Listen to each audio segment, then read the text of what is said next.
Le continent africain demeure le terrain sur lequel s'affrontent grandes puissances ou groupes internationaux pour s'assurer le pillage des ressources minérales ou énergétiques, quitte à déstabiliser des régions entières.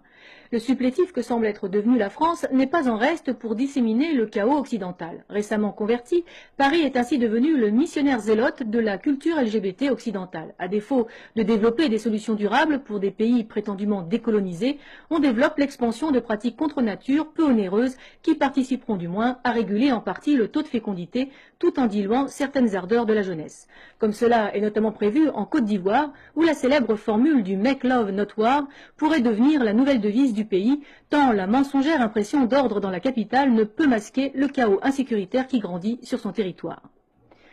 Faire la paix a toujours été plus difficile que semer la mort et la désolation, et cela n'est pas à la portée du premier rond de cuir venu, fût-il issu d'une administration d'une organisation mondiale et choisi justement pour prendre les rênes d'un pays sur ses pseudo-compétences. La Côte d'Ivoire semble plongée en pleine période médiévale européenne, quand des compagnies de mercenaires sans emploi se transformaient en bandes d'écorcheurs.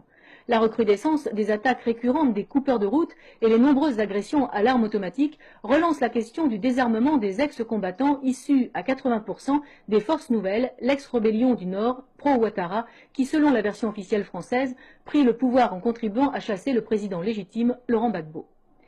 Comme à son habitude, l'actuel président par défaut n'a pu qu'en reconnaître les faits, mais aucunement sa responsabilité.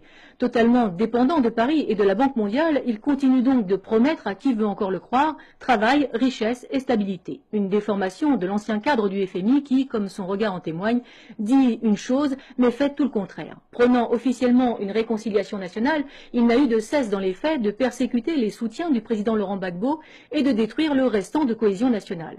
Tout en prétendant développer l'économie du pays, il n'a fait qu'en dilapider les ressources nationales au profit de groupes privés et de ses alliés, développant une corruption sans précédent pour le pays.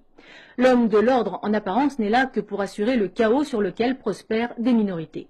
Pas évident dans ces conditions de retrouver la confiance des populations africaines qui comprennent vite qu'elles ne sont en fait que des statistiques que l'on corrigera progressivement en fonction d'intérêts qui n'ont eux rien d'africain.